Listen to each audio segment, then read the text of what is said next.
Hey, so somebody asked me to do a video on basically enslavement through money printing and wealth generation.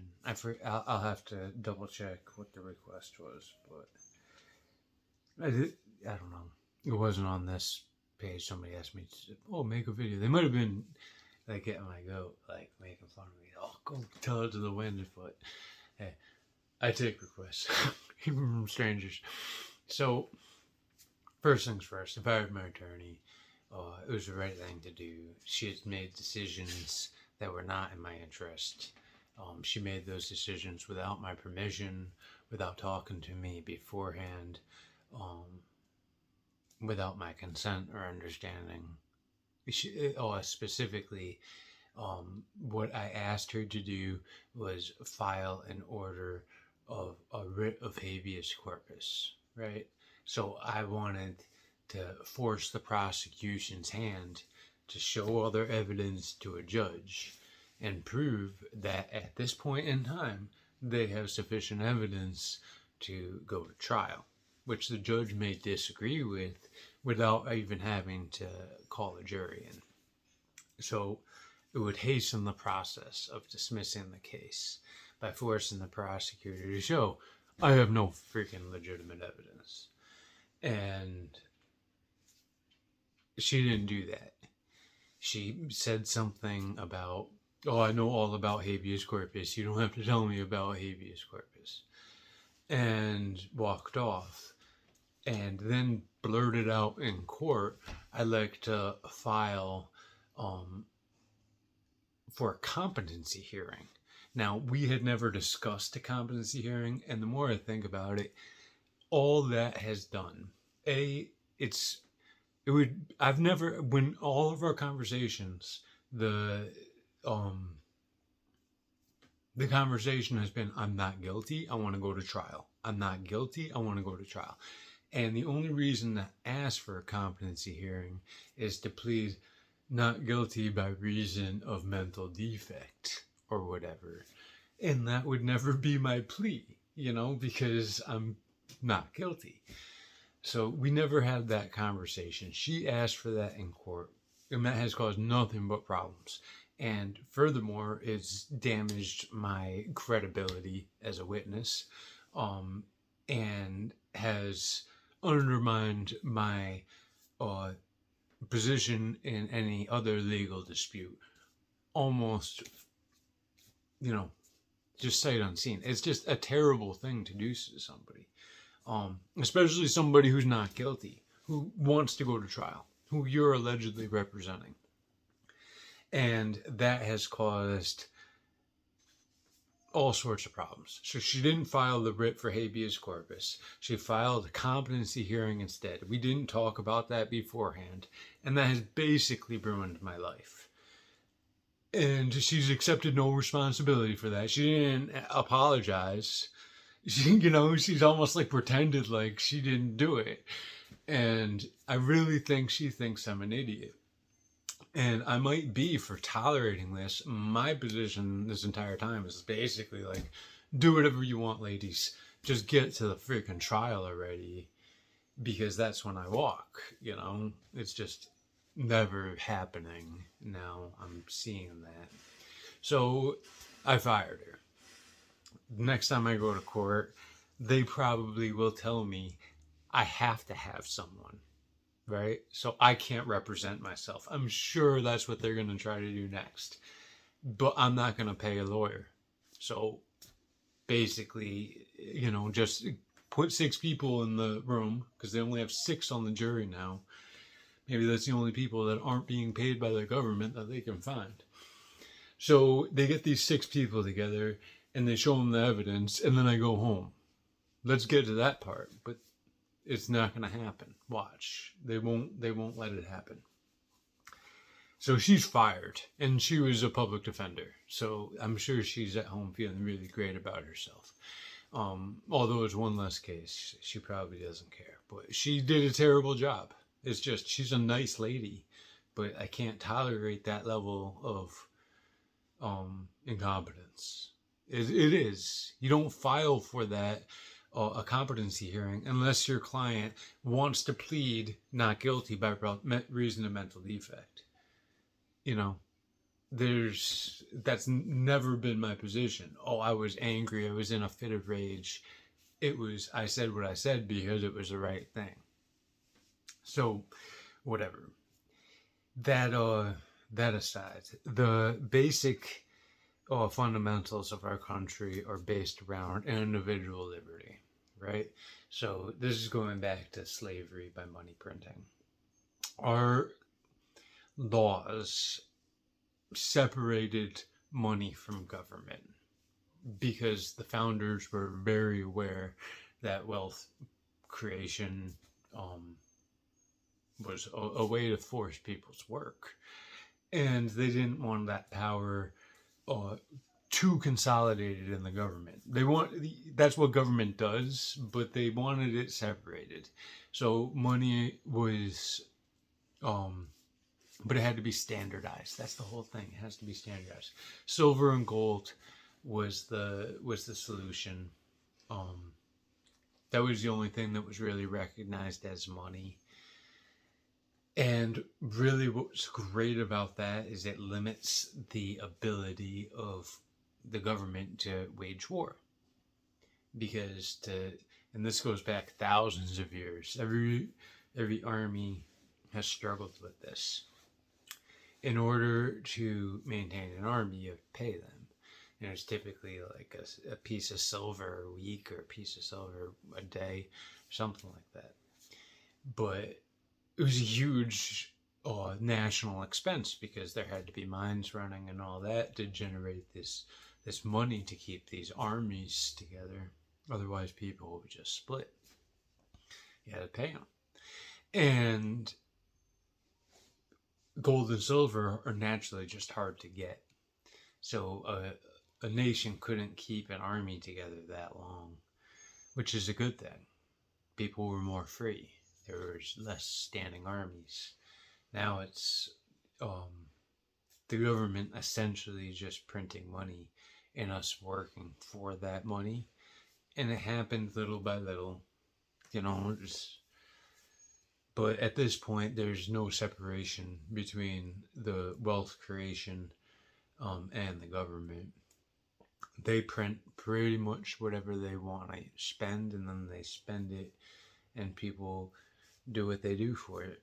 It's less and less, because people are aware of that. And it's less compelling because what that money can buy, it's a feedback cycle, inflation. But,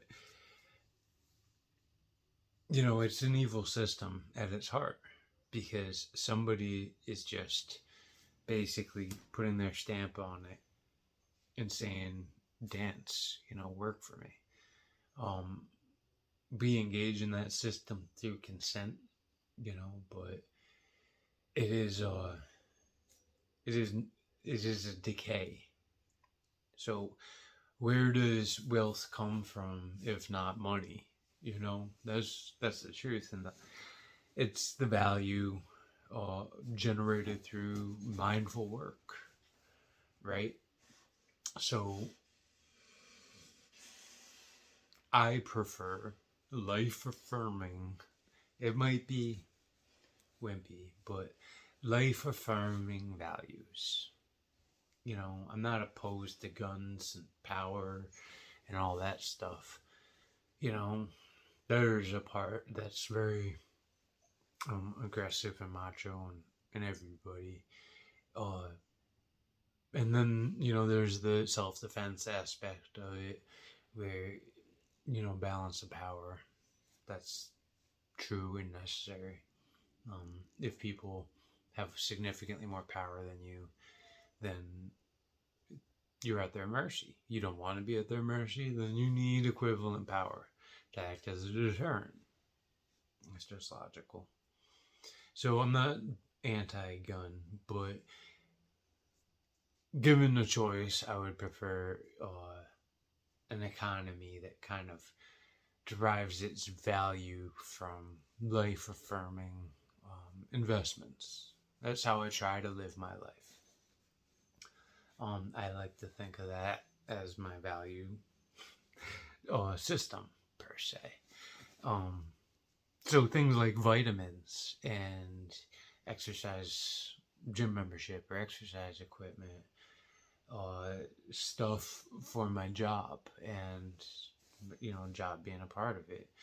I wouldn't necessarily um, want to work on stuff where death was um, a part of it or a consequence of it. I respect that because that's something that I don't like to focus on too much. But I know a lot of people deal with that as part of their jobs, day in day out. I have tremendous respect for that because I couldn't do it. You know, it would be one of my first jobs was along that line, and I didn't like it at all. So I know I don't like it, and that's uh that's the truth. So I just don't want a value of slavery that perpetuates standing armies, that perpetuate an economy that is a value system built on domination and death. You know? So for me, this is where it's the truth. Probably more than I like to admit when I'm um, thinking most of the time, but sometimes when you talk about it, you dig a little deeper. So it's probably the money printing, even though I'm, all things considered, pretty high on the hog with the uh, trickle down economics globally. Um, I'm an Anglo Saxon New Englander in America, you know, so I can't complain that much about the sufferings of an economic system that, when compared to, um, let's say, somebody in Indonesia uh, or Sri Lanka who has suffered incredible and endless poverty, uh, you know, under an economic system that I would prefer, largely metal, um, at least probably slightly more recently than us. They're paper and digital, all that now too, I'm sure. But you get my point. I can't complain that much about being a slave to money printing because I've certainly benefited benefited from it more than the average person globally. At least I'm in the top 80% or the top 20% as far as probably more than that. Uh, you know, of just people who have benefited from being close to the money printer. But it's a system that perpetuates the standing army, the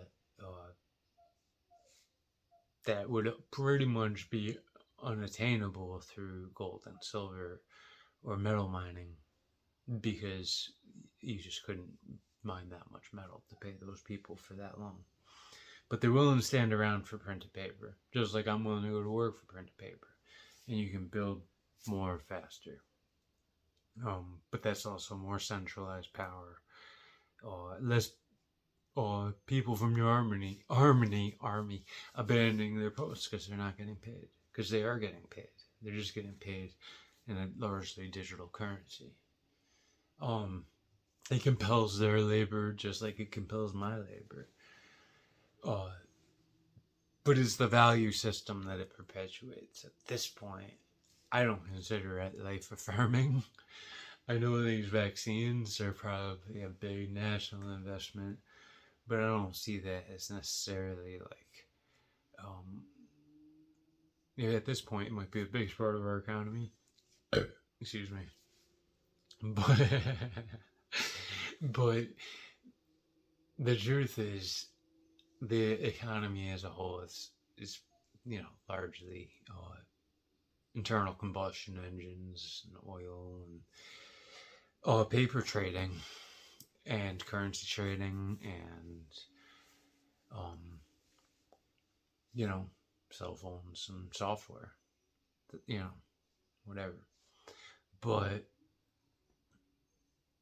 it would be great. There are some countries out there that culturally are different and legally are different, but you know, you can go there and there's the ability to get like stem cell therapy very easily. It's like advertised all over the place. It's like Starbucks. Everybody there is very educated on it. It's like medical tourism type thing.